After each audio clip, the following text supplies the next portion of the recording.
Le rôle des cafés philo et le rôle de Socrate, plus généralement, c'est la confrontation entre une certaine élite intellectuelle et le commun des mortels, vulgum pecus.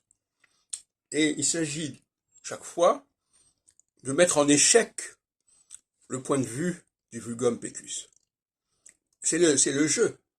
Si on n'arrive pas à contraindre le vulgum pecus qui n'a pas les clés de la vérité, la philosophie c'est la recherche de la vérité, s'il n'est pas philosophe, eh bien la société devient anarchique. Donc chaque fois qu'il y a un café philo digne de ce nom, comme ceux que j'organise depuis des années et qui ont été filmés d'ailleurs, on peut s'apercevoir des enjeux qui sont là, sur la table. Savoir, d'un côté, une première réponse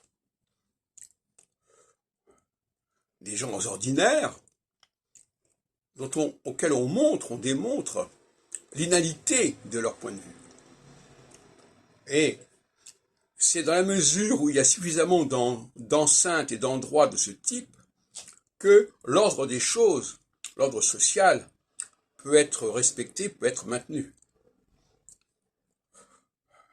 Ce n'est pas un seul cas qui peut faire l'affaire.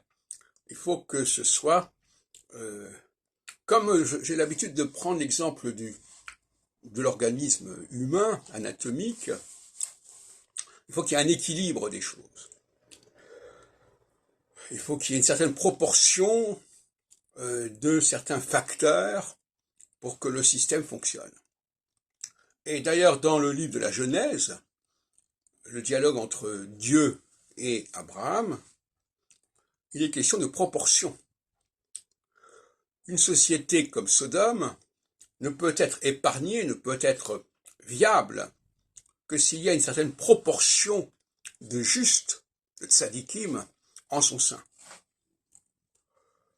S'il n'y a pas un minimum de justes au sein d'une société, cette société est pourrie.